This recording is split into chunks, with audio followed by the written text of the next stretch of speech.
Bonsoir à toutes et tous, j'espère que vous allez bien. Je suis ravie de vous retrouver, d'autant plus avec mon invité ce soir. Alors merci Caroline, merci SSSQ, merci Yvan, merci Omodo donc d'être là, toujours parmi nous. Vous l'avez vu, nous n'avons plus le même petit bandeau, hein. Là c'est JSF TV. Alors il y a eu des petits soucis, ça arrive, dans la dissidence aussi. Je suis bien placée pour savoir de quoi on parle ce soir et je vais ne pas développer parce que voilà, j'ai été au cœur des disons des dissonances, on va dire, pour rester poli. Donc moi, je suis avec Eric depuis 1 an et demi pour faire ces émissions. C'est lui qui est venu me voir et me trouver pour faire ces émissions. Donc évidemment, j'ai continué avec lui. Je continue avec lui puisque TVADP ne m'a pas sollicité, en tout cas pour faire des missions non plus. Voilà, donc juste pour préciser un petit peu les choses. Bonsoir Didier, bonsoir Sam Léo, merci aussi Sam Léo, Power Earth, pardon. Je suis ravie ce soir d'accueillir Akina du Front médiatique, entre guillemets, puisque ce n'est plus le Front médiatique, mais ça nous allons le voir ce soir, qui est j'ai mis dans la description un guerrier de lumière, selon moi, mais pas que, et qui est une source d'inspiration qu'il a été, moi je l'ai découvert en 2020, si je dis pas de bêtises, et qui est source d'inspiration pour pas mal de personnes. Bonsoir Cécile. Je suis ravie d'accueillir tout de suite Akina Orono Chiera. Bienvenue. Merci infiniment d'avoir accepté mon invitation.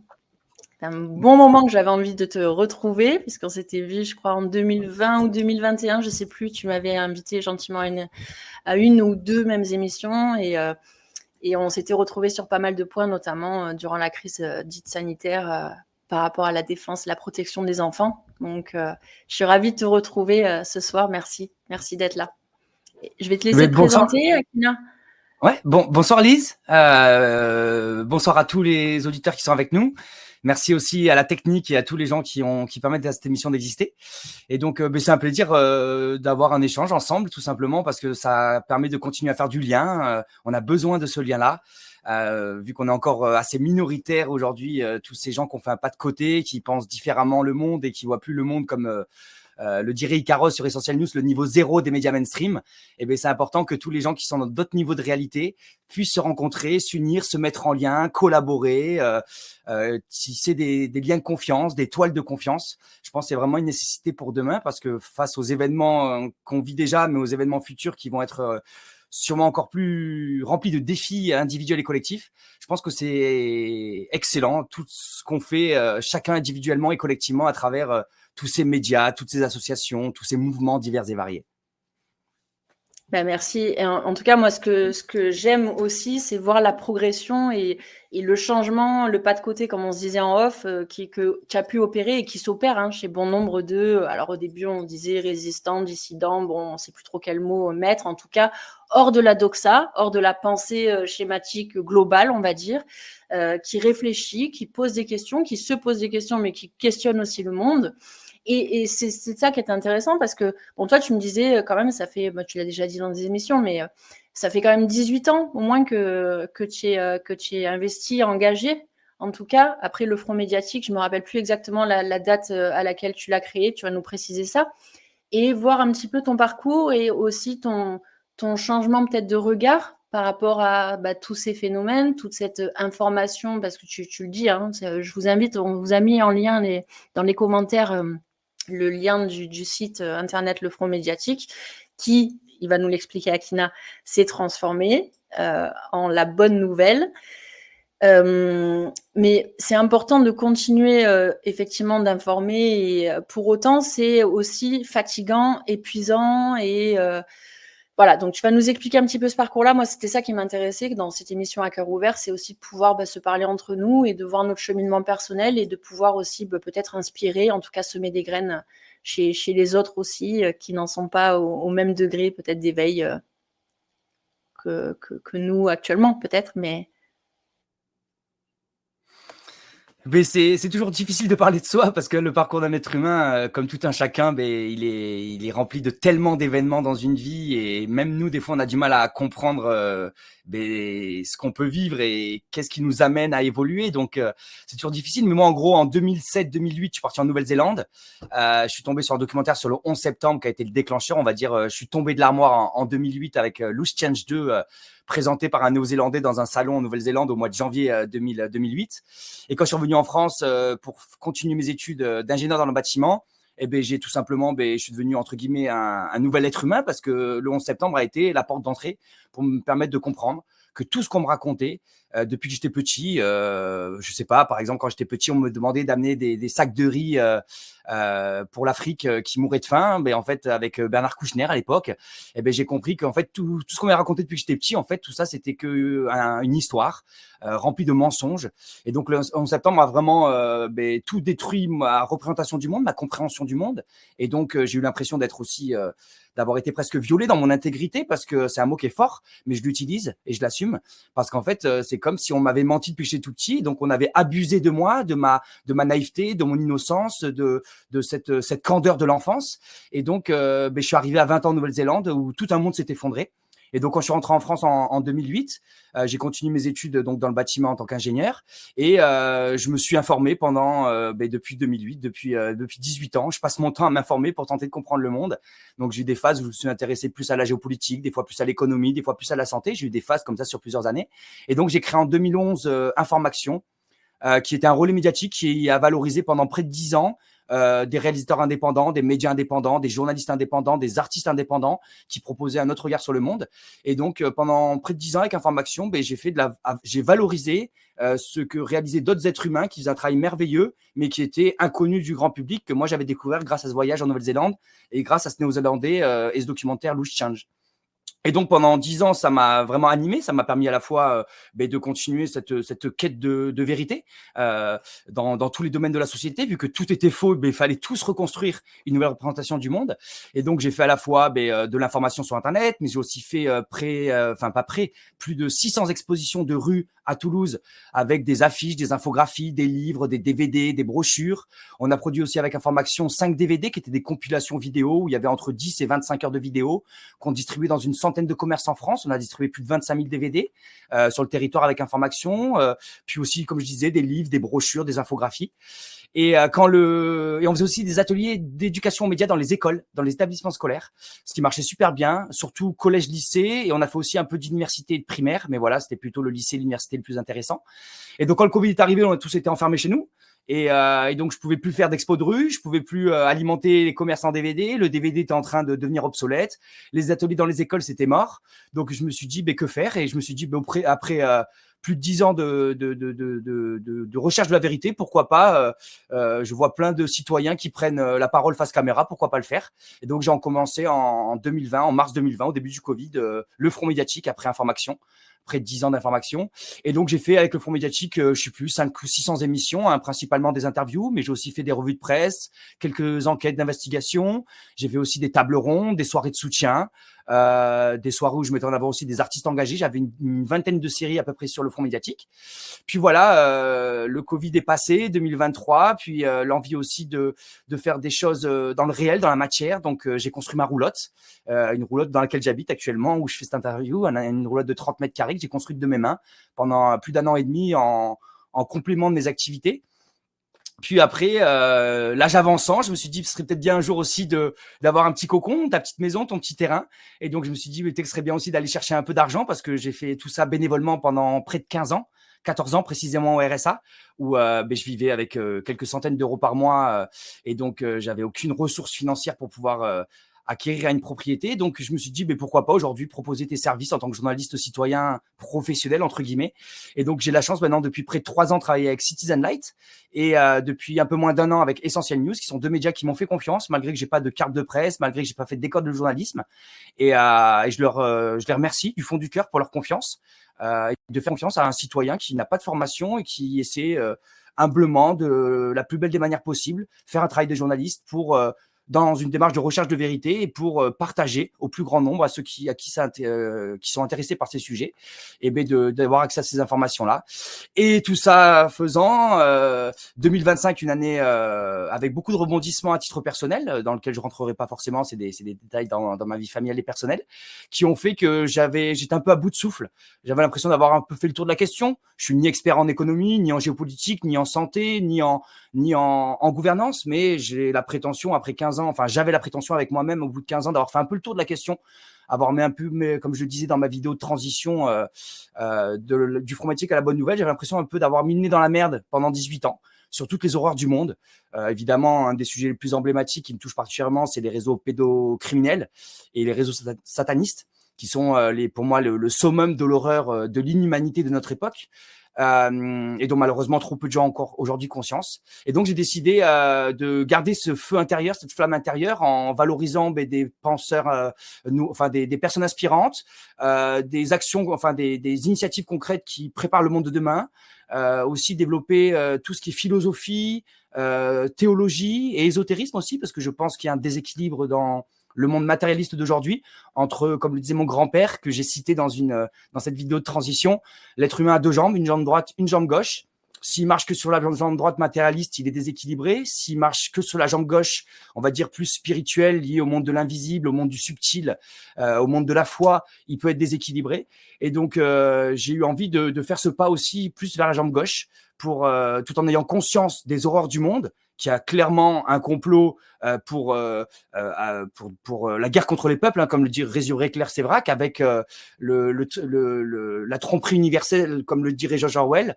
J'avais envie, voilà, de nourrir le beau, de mettre en lumière la beauté du monde, la beauté des êtres humains aussi. Et donc, la bonne nouvelle est née en septembre 2025. Et donc, je suis encore en train de mettre à jour le site internet qui est pas à jour et de faire ce que je peux avec les petits moyens que j'ai, parce que je fais tout ça seul et bénévolement. J'ai quelques personnes qui m'aident pour faire des retours sur des vidéos et tout, mais je fais tout ça seul. J'aime bien garder aussi la main et cette souveraineté sur mon média pour éviter de devoir toujours être dans des compromis, dans des réunionites, etc., qui peuvent être fatigantes. C'est pas forcément le cas chez Season Light et Essentiel News, mais dans le sens que voilà. Et donc voilà, progressivement, je chemine. En fait, mon média et les médias que j'ai portés dans le passé, Information, le Fromatique, la bonne nouvelle, c'est un peu le miroir de moi-même. Évidemment, j'ai une vie intime et personnelle que je présente pas sur les réseaux, parce que je considère que l'intime fait partie de l'intime. Il n'a pas vocation à être public.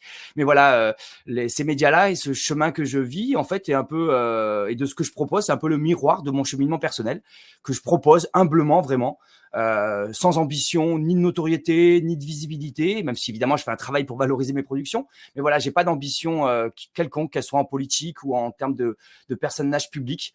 Au contraire, j'aime beaucoup aussi passer du temps dans mon jardin, tout seul ou avec des amis sur mon chantier, ou être tout simplement en famille. C'est aussi très important pour moi de rester dans le réel, dans la matière, et pas simplement rester dans ce monde numérique qui essaie d'absorber nos existences, où on voit que de plus en plus les êtres humains vivent par l'intermédiaire du numérique, ce que j'ai pas du tout envie de faire perdurer, vu que j'ai déjà passé beaucoup de temps ces 18 dernières années sur Internet, enfin sur le monde informatique et numérique. Ouais, puis en fait sur aussi le négatif finalement. C'était ça aussi, parce que à force de travailler, de dénoncer, alors il faut encore une fois le faire, et on continue de le faire bien entendu. Pour autant, ça met dans une posture et dans des difficultés, je dirais même au niveau physique, psychologique, émotionnel, qui sont certaines et qu'il ne faut pas dénier non plus. J'aimerais quand même revenir sur cette période-là, si tu le permets, parce que moi je t'ai découvert à cette période-là, mais qu'est-ce qui vraiment était flagrant pour toi? Qu'est-ce qui a fait que tu t'es dit, bon, il y en a qui prennent la parole, etc., je vais le faire aussi finalement.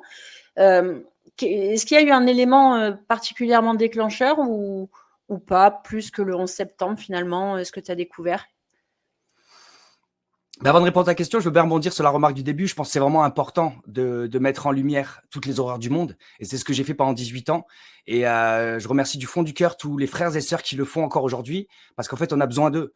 Et le chemin d'une vie d'un être humain, c'est un chemin initiatique, je pense. En tout cas, voilà, je vais arrêter de dire toujours c'est mon humble avis, mais vous avez compris que vraiment, j'ai pas la prétention d'avoir la vérité. Et tout ce que je vais dire ce soir, c'est ma vérité du moment, qui est pas forcément celle d'hier et qui sera pas forcément celle de demain. Mais vraiment, je remercie tous ces lanceurs d'alerte, tous ces médias indépendants qui mettent en avant l'horreur du monde. Parce que moi, c'est cette horreur du monde et ce mensonge avec le 11 septembre qui m'a permis de faire ce pas de côté et de quitter un monde matérialiste où j'étais habillé de Ralph Lauren, de Dolce Gabbana, d'Hugo Boss. J'attachais beaucoup d'importance à la réussite sociale. Je rêvais de rouler en Audi et d'avoir une grande maison, comme le projet de société qu'on m'avait vendu depuis que j'étais né. Et donc vraiment, je remercie du fond du cœur tous ceux qui ont le courage de continuer à le faire, parce que c'est pas parce que j'ai fait ce pas de côté avec la bonne nouvelle que je ne pense pas que dénoncer le complot n'est pas une nécessité, bien au contraire. Moi, en fait, au bout de 18 ans, j'ai compris suffisamment pour avoir envie de passer à autre chose. Mais pour autant, depuis 18 ans, j'ai rencontré des gens qui sont réveillés grâce à la crise des subprimes en 2008. J'ai rencontré des gens qui sont réveillés grâce à la crise des dettes en 2012. D'autres qui sont réveillés grâce aux indignés en 2011. D'autres grâce aux Nuits debout en 2014. D'autres grâce aux ZAD. D'autres grâce au bonnet rouge. D'autres grâce au Covid. D'autres grâce aux gilets jaunes. Et en fait, c'est des dynamiques de société, c'est des dynamiques de civilisation. Et en l'occurrence, là, je parle de dynamique en France. Et donc, en fait, toutes ces étapes-là, elles sont nécessaires pour que chaque être humain vive son chemin de vie, ce parcours initiatique. Et je pense que la première étape, c'est déjà prendre conscience qu'il y a un complot, qu'il y a un mensonge et une tromperie universelle, comme le disait George Orwell. J'adore cette expression parce qu'en fait, c'est tout qui est faux quasiment. Hein. On nous a quasiment menti sur tout. C'est des voies de garage, c'est des impasses dans lesquelles on nous amène, c'est du mensonge. Et donc ça, c'est la première étape, c'est prendre le mensonge du complot. Et la deuxième, ça va être d'accepter, elle est directement liée, que les élites, j'aime pas ce terme-là, mais en tout cas que les hommes politiques, les hommes influents de notre époque, que ce soit des oligarques ou des hommes politiques ou des gens influents dans les médias ou ailleurs, en fait, ont une perte de responsabilité gigantesque parce qu'en fait, ils n'ont aucun respect pour la vie humaine. Ils nous considèrent comme du bétail. Et en fait, on est des chiffres pour eux. Et tuer quelques milliers de personnes comme lors du 11 septembre, ou tuer 1 million d'êtres humains comme ça a été le cas après le 11 septembre en Irak, ou tuer 30 millions de gens comme le dit Denis Rancourt à travers les injections expérimentales, et bien au final pour eux c'est une stratégie, ils jouent à risque.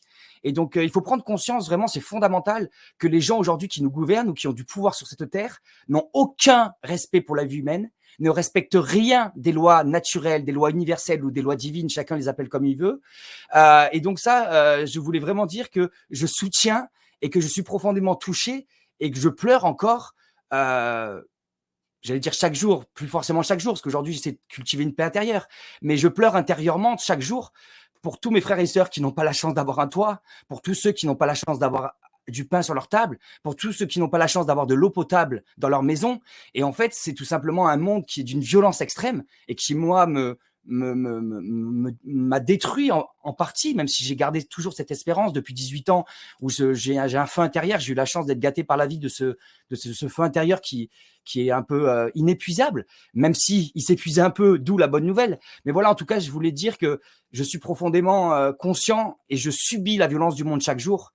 Et je subis l'injustice que je vois et que quand j'écoutais les médias tous les matins, il y a encore quelques années, France Inter ou d'autres médias, ben en fait, je pleurais à chaque fois que j'écoutais le journal parce que j'entendais la souffrance de l'humain, la violence de ce monde et l'absurdité de l'époque dans laquelle je vivais.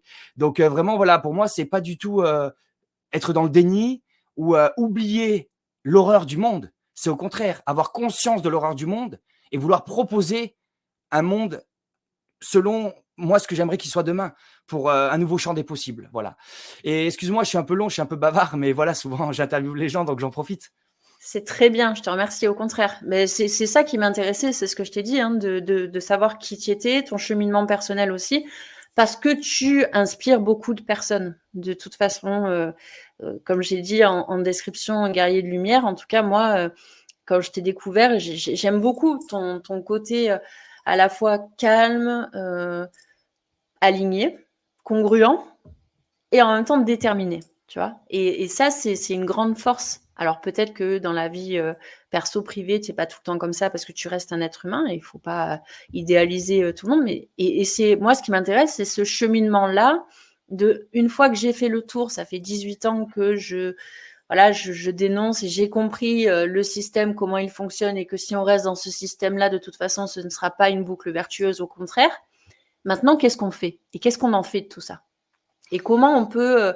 parce que sinon, enfin, je ne sais pas ce que tu en penses, mais sinon, finalement, quel sens ça aurait tout ça? Pourquoi on serait là, dans cette incarnation? Je te pose la question, mais c'est une grande question qu'on peut se poser au fil de notre vie, comme tu disais, au fil de nos expériences, au fil de ce qu'on apprend, de nos croyances aussi, des fois limitantes, souvent limitantes, et aussi de nos découvertes. Mais quel sens ça aurait d'être là si on ne voulait pas un petit peu impacter le monde et semer des graines et transformer le mal en bien, et dans ce monde qui est complètement inversé d'ailleurs, depuis un moment. Je sais pas Merci si je beaucoup. suis... Si, c'est clair et c'est très touchant. Tu vois, moi, je suis quelqu'un qui suis facilement ému. J'apprends à mieux gérer mes émotions au quotidien parce qu'elles peuvent être une force pour voir l'horreur et ne pas l'accepter, mais elles peuvent être aussi destructrices si on n'arrive pas à les apprivoiser.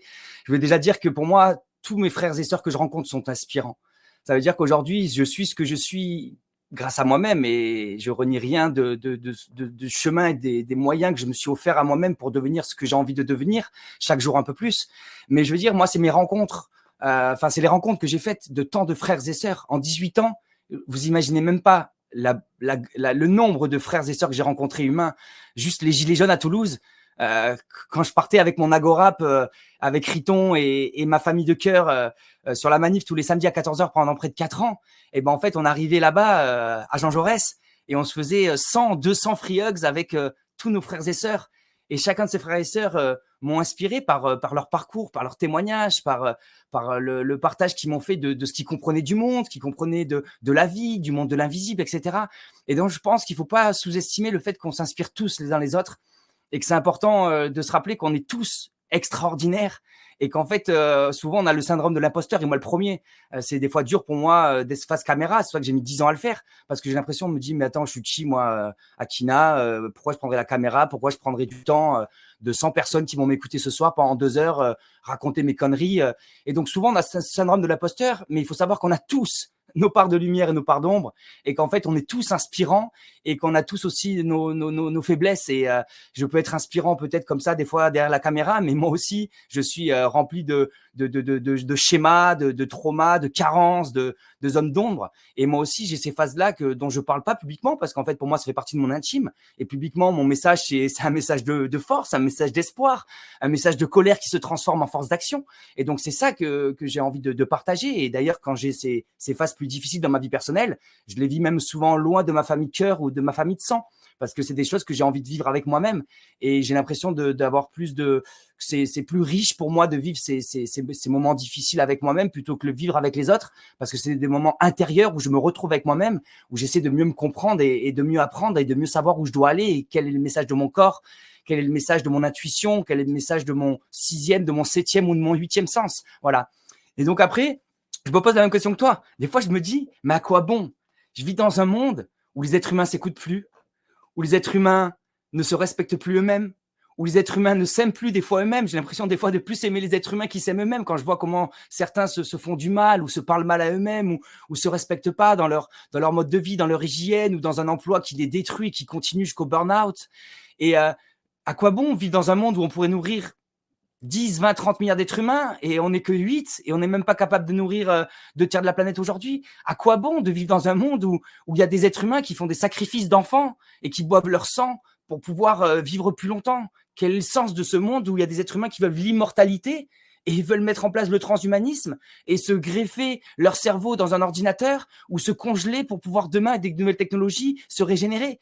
En fait, j'ai l'impression de vivre dans un monde qui est plus qu'à l'envers. J'ai l'impression de vivre dans une sous-civilisation où j'ai l'impression des fois de pas être à ma place, de me dire mais à quoi bon, comme toi Lise. Et je me dis mais pourquoi en fait?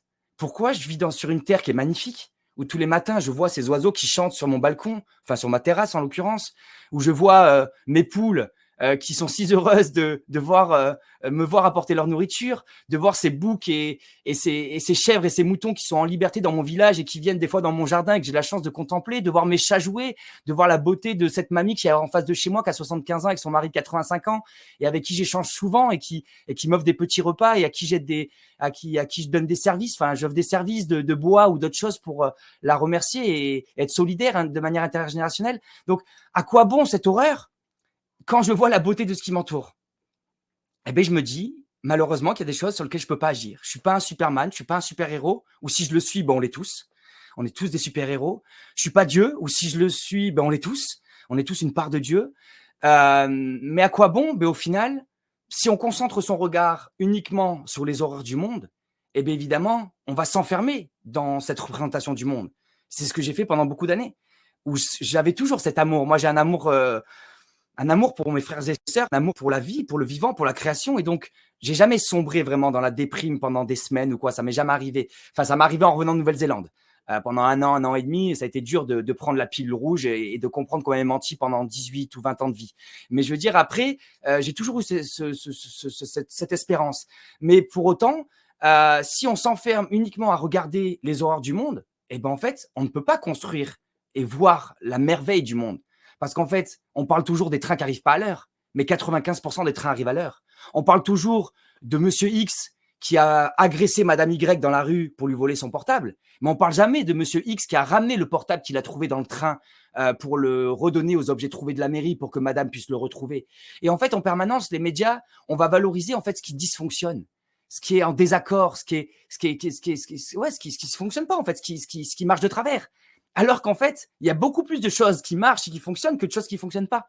Donc oui, il y a des oligarques satanistes, transhumanistes, eugénistes, malthusiens, qui sont des monstres, qui ont perdu leur humanité, qui sont désincarnés, qui ont été, qui sont même plus, qui ont même perdu leur âme, on pourrait dire. Et je les juge pas, c'est pas moi qui les jugerai, mais dans le sens que pour moi, vu ce qu'ils font, qu'on n'a pas de respect pour la vie comme ils le font, en fait, c'est des êtres humains qui sont morts en fait déjà, parce qu'ils ont un être humain normalement constitué, 95% de la population n'accepte pas de toucher un enfant ou d'assassiner quelqu'un à travers des vaccins ou à travers des médicaments ou à travers des pesticides ou à travers des chemtrails, bien évidemment. Et donc, excuse-moi, je chemine avec toi, mais je suis long. Mais voilà, pour dire que il faut vraiment qu'on arrive à cultiver ce regard au quotidien, de voir la magie de la vie, la magie d'un soleil, d'une lune, d'un lever de soleil, la magie de ce qui se passe dans notre jardin potager ou dans notre jardin si vous n'avez pas de potager, la magie du lien qu'on peut avoir avec les animaux, la magie d'une rencontre avec un voisin, une voisine qui a notre âge ou qui a 50 ans de plus, qui a son parcours, qui a sa vie, avec qui on partage un café, une brioche faite maison et un moment de joie et de partage. Et en fait, il faut vraiment qu'on arrive à retrouver ce que l'enfant a, cette innocence, cet émerveillement, cet enthousiasme, en fait, comme si à chaque fois on voyait les choses pour la première fois. C'est quelque chose qui se cultive, c'est pas quelque chose qui est acquis. Parce qu'en fait, en grandissant, on perd cet émerveillement. Mais moi, j'ai la chance d'avoir quand même toujours eu cet émerveillement en partie en moi, où je suis plutôt expansif, où dès que j'apprends une nouvelle, je peux sauter au plafond, je peux crier, je peux me rouler par terre comme un enfant. Et donc, je pense qu'il faut qu'on retrouve cette âme d'enfant qui s'émerveille, avoir conscience de l'horreur, mais avoir conscience de la magie. La vie est magique, juste le cœur de l'être humain, les yeux, les oreilles. C'est des technologies qu'on n'est même pas capable de faire, soi-disant, avec le progrès et la modernité actuelle, qui est tout sauf du progrès de la modernité. Donc voilà, pourquoi je suis ici, des fois je me demande aussi, mais quand je vois et quand j'arrive à retrouver ce regard d'enfant qui est capable d'aller marcher 1 heure ou 2 dans la forêt en silence, sans Walkman, sans téléphone, tout seul, entendre le bruit des feuilles craquer sous mes pieds, voir cet arbre et s'arrêter devant lui, le regarder, même pourquoi pas lui parler et voir la beauté de ce qui m'entoure, eh bien, ça permet de continuer à trouver du sens à la vie, mais surtout à garder espoir. Parce que oui, on vit une époque, c'est vraiment une horreur. Je pense qu'on ne peut pas aller beaucoup plus bas et ça fait 15 ans que je me dis qu'on ne peut pas aller plus bas et pourtant ça continue. Et je pense que malheureusement, ça va encore continuer quelques années de plus. Mais voilà, on va plus bas pour être au fond du trou et c'est de ce fond du trou que va émerger ce nouveau monde aussi. Et c'est ce qu'on a vécu individuellement, ce que j'ai vécu, ce que tu as dû vivre aussi. Donc à la fois, c'est horrible ce qu'on vit, mais à la fois, comme le dit Rannick de Souzenel, que j'apprécie beaucoup, eh bien, c'est l'heure du grand retournement, du grand basculement. Et il va y avoir des choses merveilleuses qui sont devant nous. Commençons à les vivre personnellement, partageons-les avec nos frères et sœurs et on continue à construire ce monde qui est en train d'émerger et on a fait des pas de géant en 20 ans déjà. Merci Akina pour tout ça. Merci beaucoup. Ça me parle. Et en même temps, je me dis quand je t'écoute, c'est quand même ce cheminement intérieur parce que tu vois, peut-être qu'on a eu tendance par le passé à vouloir faire du collectif directement, à se dire on va se rassembler, à lutter contre en fait quelque chose qui était juste hein, à un moment donné. Moi, je parle par rapport aux enfants, par exemple, ces dernières années, mais et je me dis, avec tout ce recul-là, toutes ces manifestations, tous ces trucs qu'on a pu faire, toutes ces émissions, que finalement, si on n'a pas un être construit dès le départ nous-mêmes, parce qu'on ne se connaît pas dans ces temps-là, en fait, hein, on n'a jamais vécu ça auparavant, tu vois, ben, comment, si on n'est pas construit nous-mêmes, on peut donner vraiment au collectif, tu vois. De la même manière, si je ne m'aime pas, si je n'ai pas de respect et d'estime pour moi-même, comment je peux estimer le groupe et comment je peux nourrir le groupe. Et je trouve que, tu vois, ce cheminement intérieur, il n'a pas pu se faire peut-être pour certaines personnes parce que, encore une fois, l'état d'urgence en permanence. Mais je pense que c'est aussi le chemin d'une vie. Et tu vois, toi, ton évolution, en tout cas, moi, c'est ce que ça laisse transparaître de ton évolution aussi depuis que, bon, je te connais pas depuis enfin, ça va faire 6 ans quand même, mais c'est ce que je vois, c'est ce que je perçois, ce cheminement intérieur. Et cette nécessité pour se mettre après au service du collectif. Tellement. Vraiment, ce que tu dis, Lise, c'est vraiment très pertinent et très juste. Et c'est pas pour te faire plaisir, c'est pas de la politesse, vraiment. En fait, moi, je suis un grand naïf et qui est parti un peu la fleur au fusil pour faire la révolution. Et j'ai vu un documentaire sur le 11 septembre. Je me suis dit, je vais le montrer à toute ma famille, à tous mes amis. On va faire la révolution tous ensemble. Et je pensais que ça allait durer 3 mois, 6 mois ou 1 an. Et la première année, je bombardais les gens, je les harcelais, je leur disais regarde ça, tu vas voir, tout va changer dans 1 an. Je suivais déjà des Jacques Cheminade, des François Asselineau et tant d'autres penseurs. À l'époque, Pierre Rabhi était encore en vie, etc. Étienne Chouard existait déjà. Et donc, j'ai été dans un excellent enthousiasme que je regrette pas du tout. Hein, qui m'a passé des années merveilleuses. Mais au final, avec le recul, je me rends compte qu'il y avait une partie d'illusion et de mensonge et de narratif interne. Et donc, j'ai fait beaucoup de collectifs. J'ai fait que ça. J'ai participé à tous les mouvements sociaux sur Toulouse pendant plus de 10 ans, près de 15 ans même. J'ai construit beaucoup d'assauts. J'ai participé à beaucoup d'initiatives, d'événements qu'on organisait collectivement. Et en fait, j'étais un peu aveuglé parce que vu que j'avais une grosse force, beaucoup d'énergie, que je voyais toujours le positif, je positivais, mais de manière excessive. Et ben en fait, je voyais pas des signaux que la vie me mettait dans ces projets-là. Avec des échecs relatifs, avec des gens qui m'avaient trahi, qui m'avaient des couteaux dans le dos, des gens qui avaient abusé de ma gentillesse, des fois un peu des quelques deniers que j'avais, même si c'était pas grand-chose vu que j'étais au RSA, ou matériellement, des gens qui abusaient un peu de moi. Et donc en fait, il y avait un déséquilibre relationnel et jusqu'à une expérience de vie que j'ai faite en Ariège pendant près de 5 ans dans un lieu collectif où on était 40 personnes sur 50 hectares, mais en fait, la bâtisse et les habitats légers étaient réunis 2-3 hectares autour de la bâtisse. Et donc, j'ai vécu pendant près de 5 ans avec 50 personnes. Et pareil, je suis arrivé pendant 1 an ou 2, je faisais 10 heures de chantier par jour, j'ai tracé tous les réseaux à la main, à la pelle, j'ai fait 300 mètres de tranchées, j'ai tiré l'eau, l'électricité, l'Internet pour tous les habitats légers, pendant que je voyais certains frères et sœurs à la piscine en train de siroter du thé ou des petits sirops et à jouer avec les enfants, etc. Et moi, j'étais en mode acharné, travailleur et tout. Puis voilà, je continue à cheminer et je me suis dit, en fait, il faut trouver un équilibre entre le je et le nous. Et en fait, aujourd'hui, je pense que tu l'as très bien décrit. Je parlais tout à l'heure de l'étape 1, ça va être tomber de l'armoire et prendre conscience que les gens qui nous gouvernent sont là, tout sauf pour l'intérêt général. Ils n'ont aucun respect pour la vie, c'est sa première étape. Ensuite, la deuxième étape pour moi, ça va être prendre conscience qu'il faut se connaître soi-même, même si on ne se connaît jamais totalement, avancer avec soi-même, chercher ses forces, ses faiblesses, quels sont les dons que la vie nous a donnés, savoir dans quoi on a envie de donner de notre temps, de notre énergie, en fonction des compétences et des dons que la vie nous a donnés. Qu'est-ce qui nous nourrit? Quel est le rapport avec soi par rapport au monde? Quel est le rapport de soi par rapport aux autres? Quel est mon ego dans tout ça? Dépasser les jugements, dépasser les comparaisons, dépasser la jalousie. Pas totalement, mais en tout cas s'en rapprocher au maximum. Pardonner à ceux qui nous ont fait du mal, ne pas être dans les ressentiments. Et en fait, tout ce travail à l'intérieur va permettre de construire un nous équilibré. Parce qu'en fait, ce nous équilibré que j'ai expérimenté dans les mouvements sociaux, dans les lieux collectifs où j'ai habité, dans les associations auxquelles j'ai participé ou que j'ai fondées, et ben en fait, il y a eu de merveilleuses aventures qui ont été de grandes réussites, mais il y a aussi de gros échecs.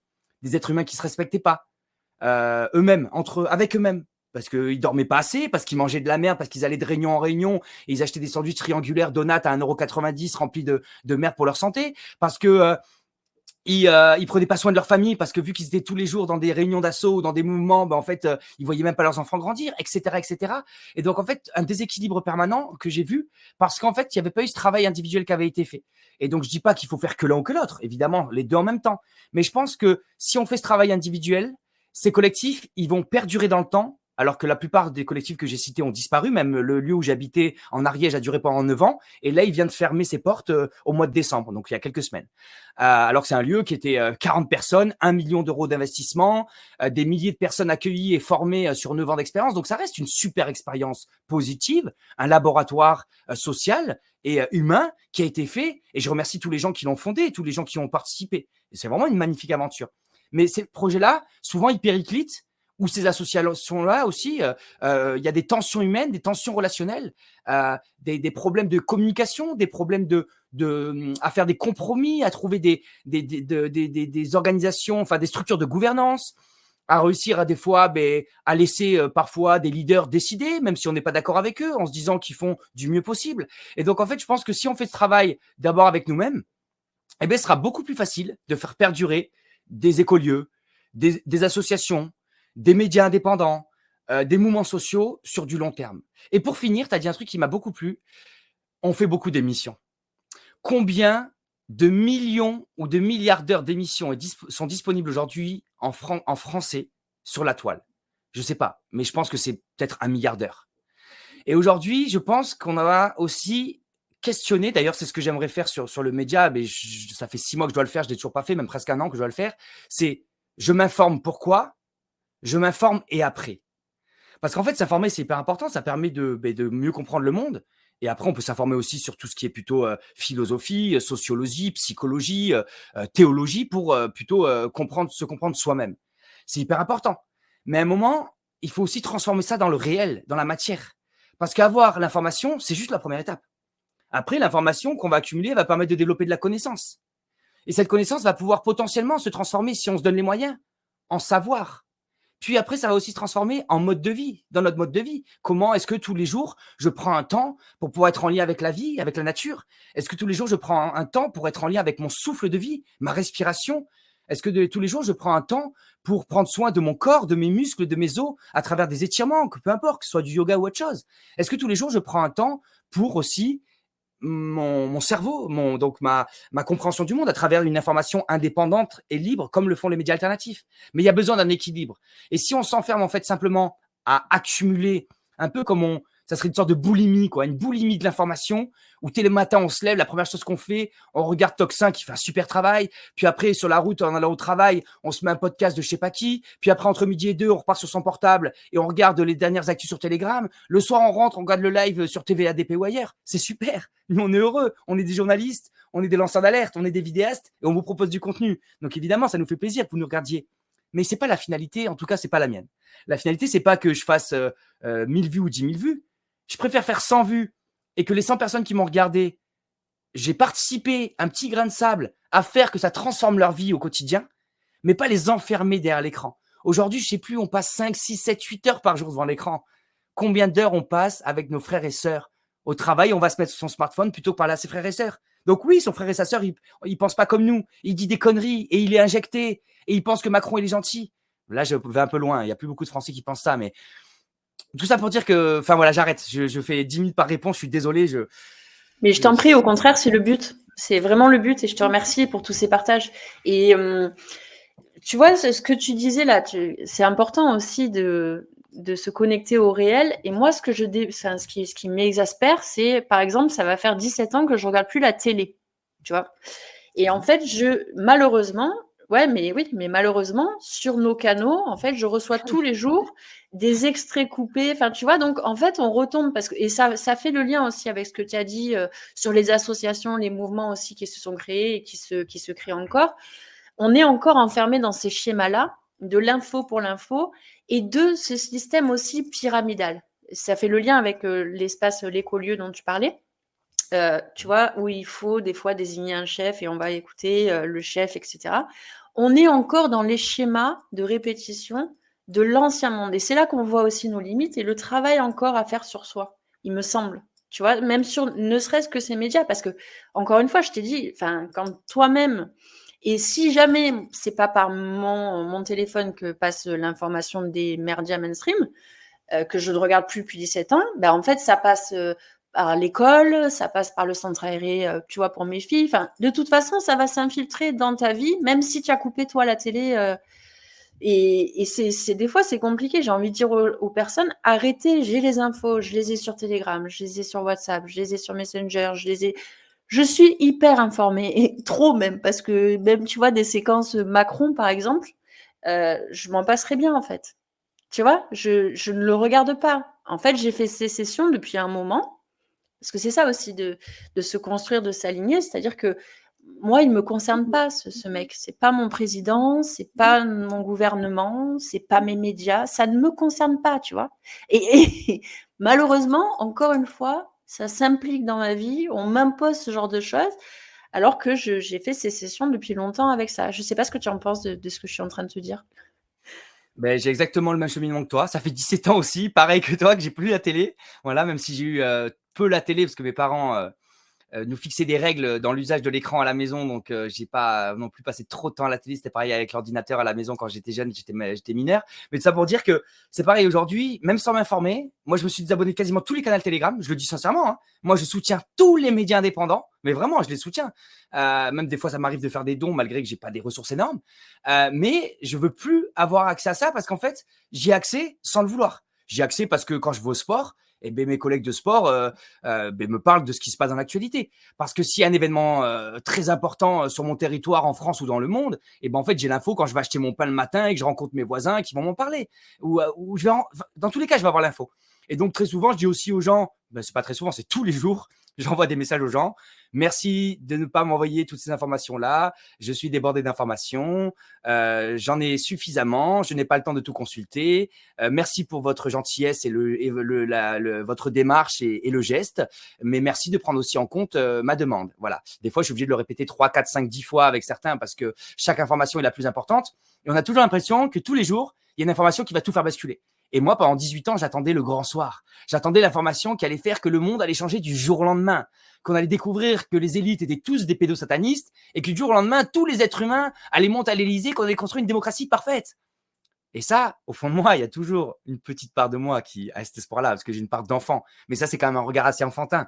On sait très bien que les dynamiques humaines, on le voit à l'échelle de notre propre vie, c'est pas du jour au lendemain qu'on arrive à changer nos croyances, nos représentations du monde, notre rapport à nous-mêmes, le respect qu'on s'offre en termes d'addiction, que ce soit l'alcool, le sucre, le tabac ou autre chose. Ça prend du temps de se respecter et de construire autre chose avec soi-même. Alors comment vous voulez construire à l'échelle d'une région ou de la France, 70 millions d'êtres humains, un monde qui change comme ça du jour au lendemain? Et donc cette information, pour revenir à ta remarque, c'est qu'aujourd'hui, moi, j'ai conscience que tout ça dysfonctionne. J'ai pas besoin de savoir tous les détails, toutes les actualités. Et d'ailleurs, si on prend les actualités d'aujourd'hui, par exemple, je sais pas, il va y avoir un responsable politique qui va se faire choper avec des images pédopornographiques sur son ordinateur. Il va y avoir une actualité comme quoi un sénateur s'est fait choper pour corruption sur un marché public. Il va y avoir une info comme quoi un maire sur une commune a facilité l'acquisition d'une zone commerciale à un ami entrepreneur. Mais en fait, vous regardez les infos en 2000 ou en 2010 ou en 2020, c'était les mêmes. On est en 2025. Ces histoires-là, en fait, c'est toujours les mêmes. C'est une boucle qui, vous changez le nom, vous changez la date, vous changez le lieu, mais en fait, c'est les mêmes problématiques qui sont là. Et donc, en fait, j'ai pas besoin de continuer à savoir ces problématiques-là. Je les sais sans les savoir, parce que je sais ce qui s'est passé dans le passé. Et donc, vu que c'est qu'un miroir du passé qui se répète, de corruption, de malversation, de concentration du pouvoir, de destruction de la vie, de Big Pharma qui empoisonne les patients, de laboratoires qui, enfin, etc., etc. Tout ça, l'argent dette, enfin, tous les paradis fiscaux, en fait, tout. En fait, on a fait le tour de la question des pollutions généralisées. J'en parlais tout à l'heure, des chemtrails, de l'eau, du fluor dans l'eau, de l'aluminium dans l'eau qui fait Alzheimer. Tous ces sujets-là. Je suis pas expert de tout ça, mais j'ai compris. Donc, en fait, j'ai plus besoin de savoir au quotidien tout ça. Et donc, j'ai plus envie de subir tout ça de la part des autres. Et donc, si les gens autour de moi ne parlent aujourd'hui dans certains milieux que du Covid ou que de ce qui va mal sur la Terre, ça peut m'arriver d'aller dans des week-ends, des événements, etc. Et bien, soit je vais dans des groupes qui parlent pas que de ça, soit je leur propose et je leur tends des perches pour leur dire « Ouais, d'ailleurs, vous, ce dernier mois ou cette dernière année ou cette dernière semaine, il y a eu quoi de beau dans ton potager ou chez toi ou qu'est-ce que tu as fait qui t'a rendu heureux? Qu'est-ce que tu as vu qui t'a émerveillé? Raconte-moi des choses qui te rendent heureuse, qui sont joyeuses, qui vont nous faire rire. Raconte-nous une blague, raconte-nous une anecdote. Raconte-nous une formation que tu as faite qui t'a développé un nouveau savoir-faire pour savoir comment être en bonne santé ou comment mieux travailler son jardin pour pouvoir avoir plus de production et avec encore plus de nutriments dans les légumes, etc. Ok, tu pisses dans un bocal, tu mélanges 10% d'eau, 10% d'urine, 90% d'eau, tu mets ça sur ton... Ok, mais voilà, on apprend. Et ça, c'est de la connaissance aussi. C'est de l'information qui se transforme en connaissance, qui va pouvoir être en savoir-faire et qu'on va pouvoir mettre en œuvre dans notre quotidien. Donc voilà. Je pense qu'il y a vraiment une addiction à l'information. Les jeux d'argent sont addictifs, les jeux vidéo sont addictifs, toutes les drogues sont addictives, mais je pense vraiment qu'il y a une addiction à l'information Et moi, pendant 15 ans de ma vie, la première chose que je faisais le matin, c'était regarder les infos. Et la dernière chose que j'allais faire le soir, c'était regarder les infos. Aujourd'hui, qu'est-ce que je fais depuis progressivement 3-4 ans? Et ça s'accélère d'année en année. C'est difficile. Des fois, je prends sur moi. J'essaie tous les matins pendant 1 heure. J'arrive pas tous les matins, je dois être sincère. Et tous les soirs pendant 1 heure, d'être loin des écrans, loin de l'information, même pas de radio, hein, quand je dis écran et information. Voilà, je m'impose ça au moins 1 heure. Et j'essaie aussi de manger sans regarder une information ou une conférence. J'y arrive pas toujours, hein. Des fois, j'avoue, c'est vendredi soir, c'est samedi midi, je m'offre une petite conférence. Mais j'essaie aussi, enfin là, je vous raconte ma vie, elle a pas d'intérêt, mais je vous raconte mon chemin de vie, voilà. Bah si, ça a de l'intérêt justement, encore une fois, parce que je te dis, ce que je te disais tout à l'heure, c'est que tu inspires des personnes et c'est ça aussi de semer des graines, de chacun faire notre part. Donc je trouve que c'est important de partager ton cheminement et ta réflexion. Et je fais, enfin j'ai la même réflexion que toi. Une fois que tu as fait le tour des trucs, ok, je sais que ça existe, ça a toujours existé, ça va pas s'améliorer. Pour autant là, j'ai plus besoin de ça à ce moment-là. Et tu vois, c'est aussi comme tu parlais de qu'est-ce qui te fait vibrer, qu'est-ce qui t'anime, qu'est-ce que tu as découvert de beau, etc. C'est aussi, comme dirait mon amie Cécile Maïchak, l'humanité.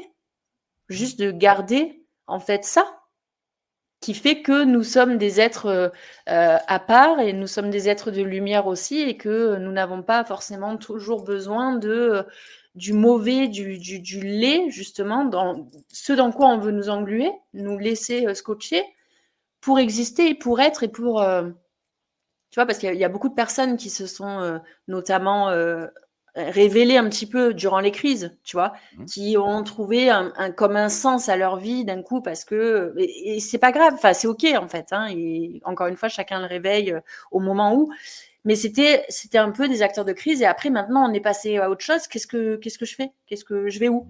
Qu'est-ce que j'en fais de tout ça, comme tu disais? Et si je fais que consommer des infos, consommer des trucs et que je fais que, déjà, c'est une mauvaise énergie pour soi-même et même pour les autres, parce qu'on s'enferme dans ces trucs. Au final, on n'est plus dans la réalité et nous ne sommes plus en conscience, et nous ne sommes plus en lien et nous ne sommes plus en humanité. Enfin, il me semble. Ouais, je pense que. Si, mais moi j'adore ce que tu dis, hein. Franchement, tout ce que tu dis, ça pourrait venir de moi. Je me reconnais tout à fait dans ton analyse. Il y a eu beaucoup de gens qui sont réveillés grâce au Covid, qui ont été dans cette dimension lanceur d'alerte ou enfin voilà, pour dénoncer les mensonges, et tant mieux. Et au final, moi pendant 18 ans, j'ai trouvé beaucoup de sens à faire ça, mais j'ai perdu du sens à ça, donc c'est pour ça que je me suis réinventé vers la bonne nouvelle. Parce que je vais valoriser des gens qui pratiquent une autre agriculture, une autre santé, une autre économie, une autre éducation, une autre gouvernance. Et en fait, j'ai trouvé du sens, mais je me suis un peu enfermé dans ce sens-là. Parce qu'en fait, quand on commence à s'engager dans quelque chose, l'être humain, on a des habitudes, des habitus qui commencent à s'ancrer. Et en fait, après, ça devient des routines, ça devient presque des mantras, ça devient comment dire, ouais, des choses en fait qu'on fait sans réfléchir. Et en fait, on va le faire. Et on va continuer à se dire, ah ouais, moi, Kina, j'ai été gilet jaune, j'ai été indigné, j'ai été information, le front médiatique. Donc moi, je suis un guerrier. Je dois dénoncer les mensonges. Je dois combattre. Je dois lutter contre l'injustice. Mais oui, mais en fait, il y a 1000 manières de lutter contre l'injustice. Il n'y a pas simplement en faisant des vidéos, en fait. Je peux lutter contre l'injustice en allant aider ma voisine qui a une retraite de merde et qui n'a même pas assez de bois pour se chauffer. Et bien, je peux aller faire du bois dans la forêt de mon grand-père et lui amener du bois gratuitement. Et il y a plein de manières en fait de combattre le mensonge en allant tout simplement dans ces conversations du quotidien avec les gens qui nous entourent, semer des graines. Et donc en fait des fois on peut avoir le travers, les êtres humains, en tout cas moi ça a été mon cas, de s'enfermer dans quelque chose qui avait du sens au départ, qui progressivement en a de moins en moins, mais vu toutes les habitudes et tout le personnage entre guillemets public qu'on s'est construit. Quand je dis public, c'est pas forcément connu sur la toile, hein, c'est même public par rapport aux associations sur notre territoire où les gens de notre territoire ils savent que on est chez Attaque, on est dans cette association-là, les indignés, etc., etc. Et donc on peut s'interdire inconsciemment et un parti consciemment, mais souvent beaucoup consciemment, de faire de nouveaux pas de côté pour continuer le chemin. Et je trouve ça dommage. Si des gens sont faits pendant 50 ans pour dénoncer l'injustice, mais tant mieux pour eux. On a besoin d'eux. Mais si certains ont vocation à dénoncer l'injustice ou le Covid pendant 3 ans et après à faire autre chose, et que demain ils deviennent, d'ailleurs moi c'est une question que je me pose, je suis ingénieur en bâtiment à la base, et donc là je suis dans une phase où j'ai envie de creuser tout ce qui est philosophie, et théologie, parce que je suis dans une quête aussi depuis 20 ans spirituelle, et j'ai envie de cheminer dans cette quête-là. Et d'ailleurs je fais des capsules pour ceux qui veulent découvrir sur Annick de Souzenel en ce moment, sur ma chaîne La Bonne Nouvelle, je fais un peu de pub aussi. Donc ça je suis dans cette phase-là, mais je sais déjà que j'adore la transmission. Et je pense déjà à potentiellement demain devenir aussi formateur pour dans l'éco-construction. Parce que j'ai construit ma roulotte, je suis en train de construire ma maison en bois, en paille, en terre, donc avec des matériaux locaux le plus écologique possible. Pas l'escrologie, hein, je parle pas du réchauffement climatique, du réchauffement anthropique, tout ça j'y crois pas, ça c'est bullshit. Hein. Mais des vers de terre qui ont été divisés par 10 dans la terre en France, on est passé de 2 tonnes à l'hectare à 200 kilos. Les oiseaux et les insectes qui disparaissent de nos champs et de nos pare-brises, ça c'est pas du réchauffement climatique, ça c'est la vraie destruction de la vie, parce que l'humain n'a plus de, enfin l'être humain qui perd son humanité a perdu le respect pour la création et la vie qui l'entoure et le vivant qui l'entoure. Et donc, je pense déjà aussi demain à potentiellement faire de la formation en éco-construction. Et donc, je pense qu'il faut qu'on ne s'enferme pas au cours de trop longues périodes dans notre vie. Certains parlent de cycles de 3 ans, de 6 ans, de 9 ans. Il y a des gens qui ont écrit des bouquins là-dessus, c'est assez intéressant. Mais je pense pas qu'il faut qu'on s'enferme uniquement dans une activité. Nos parents, des fois, ou nos grands-parents étaient pendant 40 ans mécanos ou charpentiers ou médecins. Et bien, nous, on est une génération où on n'a pas envie d'être juste mécano, charpentier ou médecin. On a envie d'être... Ben moi je suis Akina, je suis le fils de Isabelle et Denis, je suis le tonton de Estelle et Thibaut, je suis le voisin de Corinne et Claude, je suis le vidéaste de La Bonne Nouvelle, je suis le jardinier de mon propre jardin, je suis le sportif qui va au club dans la ville à côté de chez lui. Et en fait, on veut plus s'identifier à quelque chose d'unique, on n'est pas simplement une étiquette, on n'est pas réduit à un métier, réduit à une idéologie, réduit à une croyance ou à une religion. On est des êtres multiples. On est des êtres extraordinaires. Et ça, je vais finir là-dessus. Enfin, je vais te laisser après me questionner si tu veux. Mais un message qui est important pour moi, c'est que les êtres humains n'ont pas assez conscience de la grandeur de leur beauté, quoi. Et en fait, ça me rend triste et ça me frustre, en fait, de voir la grandeur qu'il y a dans chacun de mes frères et sœurs, où je vois de la grandeur d'âme, de la bonté, de la lumière, de l'énergie. Et en fait, vu qu'on nous a fait douter depuis qu'on était petits, depuis l'école, depuis la hiérarchisation des meilleurs au moins bons, on a valorisé des intelligences plutôt que d'autres, l'intelligence linguistique ou mathématique plutôt que l'intelligence naturaliste ou artistique ou sportive. Vu qu'on a toujours été dans ce monde déséquilibré, en fait, il y a trop d'êtres humains qui doutent, trop d'êtres humains qui n'ont pas confiance en eux, qui ont le syndrome de l'imposteur. Et il faut rester humble, c'est hyper important. Et moi, j'ai l'humilité de rien être. Je sais que je suis de passage pendant quelques décennies, je suis poussière, je reviendrai poussière, il n'y a pas de problème. Mais c'est pas parce que je suis rien que je suis pas aussi tout. Parce qu'on est tous extraordinaires et en fait, on a tous une énergie que si on a conscience et qu'on a cet amour de nous-mêmes, et même moi, je travaille encore dessus, hein, je dis pas que je m'aime tous les jours, hein, mais je veux dire, on peut déplacer des montagnes. Il y a des mecs qui ont traversé la Manche sans bras. Il y a des mecs qui ont reconstruit des châteaux de 2000 mètres carrés tout seuls et ils ont mis 30 ans. Et on a tous de l'or dans les mains, de l'or dans le cœur et on a tous un truc incroyable que la vie nous a donné, quoi. Mais on nous a juste, depuis petit, humiliés, comparés. On nous a détruits, en fait. Enfermés, ouais. Enfermés. Et donc, non, on est extraordinaire, quoi. Chacun de nous, on est extraordinaire, excusez-moi. Ça me touche énormément, tu vois, j'en ai les larmes aux yeux de ce que tu dis. C'était justement la conversation que j'avais avec ma fille qui vient d'avoir 16 ans, juste avant qu'on se mette en émission là, tu vois. C'est qu'est-ce que je peux rajouter à ça? Merci Akina, merci du fond du cœur. Merci beaucoup. Merci pour tout ça. Et moi aussi, ça me donne envie de pleurer quand je vous le dis, parce que je vous dis, il y a trop d'êtres humains qui sont trop durs avec eux-mêmes, et moi des fois aussi. Et il faut tout se pardonner, qu'on fait des erreurs, qu'on ment, qu'on trahit, qu'on fait du mal, qu'on n'arrive pas à pardonner. Tout ça, il faut travailler sur nos zones d'ombre. On a tous ces zones d'ombre, ces animaux intérieurs qu'on doit. Enfin, ces animaux, je dis pas que les animaux sont méchants, hein, mais je veux dire, on a tous des archétypes intérieurs qui sont à travailler. Mais c'est pas parce qu'on a ces pardons qu'on n'a pas tellement de belles choses en nous, quoi. Et il faut le voir. C'est un peu Jung ce qu'il disait. Jung, il travaille plus sur comment le beau qu'on a en nous pour pouvoir le sublimer, et ça va permettre après de réduire ces parts plus négatives, plus obscures qu'on a en nous. Mais je veux dire, si... j'arrive même pas à mettre de mots dessus. Les mots, ça suffit pas, la famille. C'est juste que on est tous uniques et on a tous des capacités que les autres n'ont pas. Et on doit savoir c'est quoi ces capacités, ces dons qu'on a pour les offrir au monde. Et tu disais, quel est le sens de cette vie quand on voit l'horreur du monde? Mais moi, tous les jours, quand je me lève, je me dis que je suis sur cette terre pour essayer d'œuvrer pour la justice et de chérir et de prendre soin et de célébrer et d'embrasser tout ce qui est vivant autour de moi. Les êtres humains, les plantes, les animaux, et de prendre soin, en fait, de la beauté de ce qui m'entoure, quoi. Voilà. Que rajouter? Qu'ajouter à ça? Merci infiniment, Akina. Merci beaucoup. C'est vraiment très touchant et bon, bref. Merci beaucoup. Mais je m'attendais un petit peu à ce que tu me touches en plein cœur encore une fois. Mais c'est cool. Je te remercie pour tous tes partages, pour ton énergie, pour tes sources, ce que tu es, hein, d'inspiration aussi pour moi, mais pas que, parce qu'il y a beaucoup de monde qui est derrière toi aussi, qui te regarde. Encore une fois, c'est pas l'idée, et tu le dis, tu veux pas être médiatisé. C'est pas la question de ça. C'est juste j'ai envie, enfin voilà, je sème une petite graine peut-être que je fais prendre conscience à une personne et c'est ok en fait. Voilà, c'est juste de partager ce qu'on est, ce qu'on a à offrir au monde, notre vision du monde, notre cheminement personnel. Et franchement, c'est magique. Merci beaucoup. Et d'ailleurs, les gens, Lise, vous le diront pas. On vit pas dans une époque où les autres, vos frères et sœurs, vous diront que vous êtes beau, vous remercieront, vous diront des qualités, des compétences que vous avez. Ça peut arriver. Et Ouais, de ça plus en arrive. plus dans nos Et c'est vrai. milieux. Parce que dans nos milieux, on est dans des milieux où déjà on a fait ce pas de côté. On est des individus qui avons envie de monter en niveau de vibration, en niveau de conscience, en paix intérieure, en amour propre, en amour de la vie et de ce qui nous entoure. Donc évidemment, ça arrive plus dans nos milieux qu'ailleurs. Mais on le sait très bien.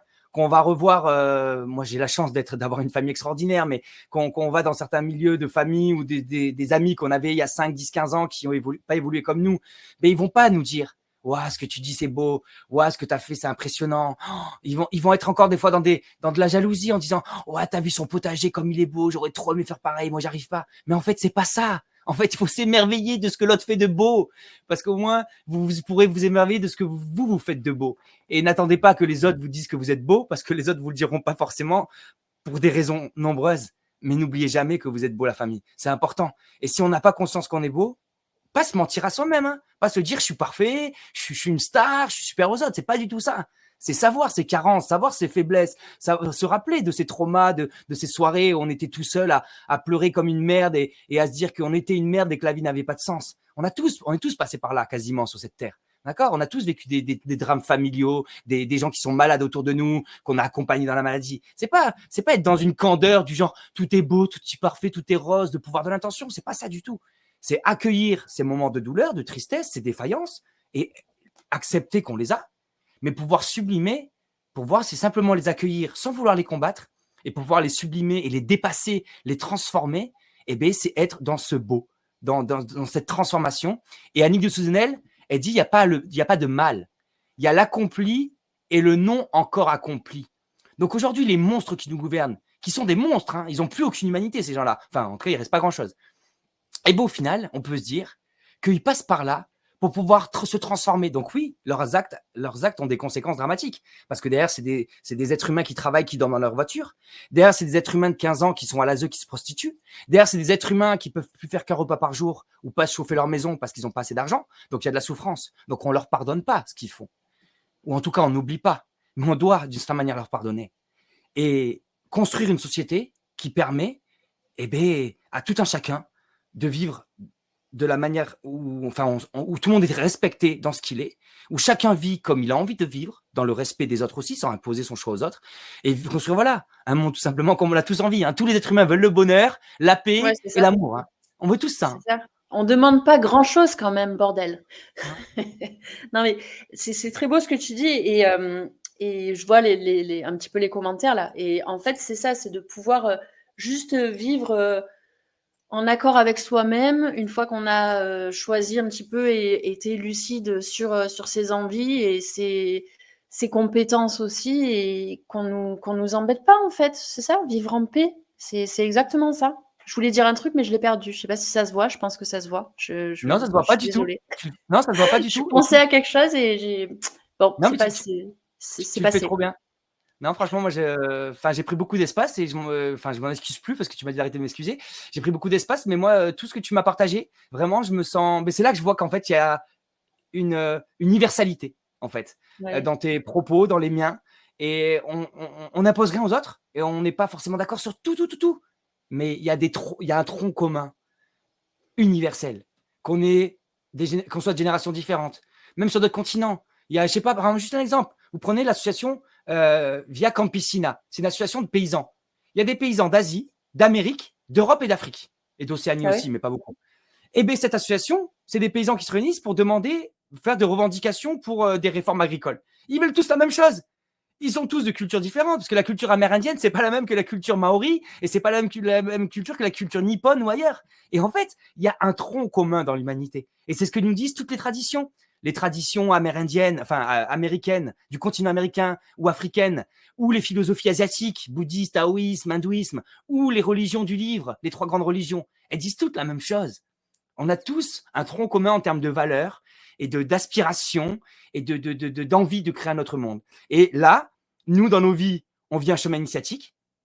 Selon moi, et surtout selon les penseurs que j'ai écoutés, parce que je suis encore un jeune enfant en bas âge, mais genre, je recite encore Annick de Souzenel, excusez-moi, mais c'est vraiment la femme qui m'a me refait mon année 2025, malgré mes épreuves personnelles, elle m'a permis de vivre une belle année, malgré l'épreuve psychologique.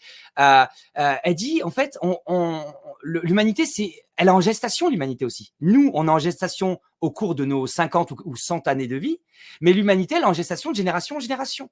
Et à chaque génération, cette humanité grandit. Et selon elle, on est au 7e mois. Et selon elle, et c'est pas selon elle, c'est selon son analyse des textes hébraïques, de l'Ancien Testament, de plein de textes et de traditions qui disent la même chose. On est au 7e mois. Au 7e mois, qu'est-ce qui se passe? Le bébé dans le ventre de la mère, il se retourne. Et pour elle, on vit le retournement, le basculement.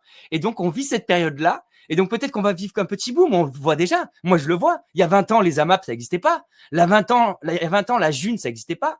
Il y a 20 ans, je savais pas ce que c'était l'Ayurveda ou la médecine chinoise. Il y a 20 ans, je savais pas qu'on m'empoisonnait dans mon alimentation. Il y a 20 ans, je savais pas qu'on laissait mourir les Africains de faim parce que ça servait des intérêts politiques et qu'on volait leurs matières premières. Et il y a 20 ans, personne savait ça ou très peu de gens le savaient. Aujourd'hui, on est nombreux à le savoir.